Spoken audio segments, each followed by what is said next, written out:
साक्षी, तो आजी आजोबांसोबत गप्पा मारत असते, बोलते आजी आजोबांसोबत. तर आजी आजोबा तुला काही कोडे विचारतात का? नाही. चल तुला एक साधं कोडं विचारतो, ठीक आहे. लाल गाय लाकूड खाय, पाणी पिली तर मरून जाय. आग. काय? आग. बघा रे किती स्मार्टपणे उत्तर दिलं. काय असेल? आग. कसं? लाल गाय म्हणजे कसं? लाल गाय कोणती? जाळ. काय? जाळ.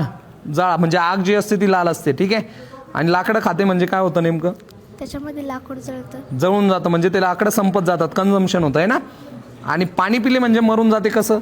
पाणी टाकल्यावर विजते. पाणी टाकल्यानंतर विझून जाते. बरोबर आहे. म्हणजे लाल गाय लाकूड खाय, पाणी पिली तर मरून जाय. काय असेल त्याचं उत्तर? आग असेल. ओके.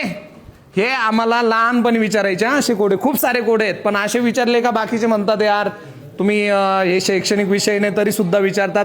पण याच्यामुळे काय होतं माहिती आहे का, तुमची कल्पनाशक्ती वाढत जाते. कल्पनाशक्ती, इमॅजिनेशन पॉवर, की नेमकं काय असेल काय नाही. मग तुम्ही विचार करायला भाग पडतात आणि इथून नवीन आविष्कार तयार होत असतो. ठीक आहे. आजच्या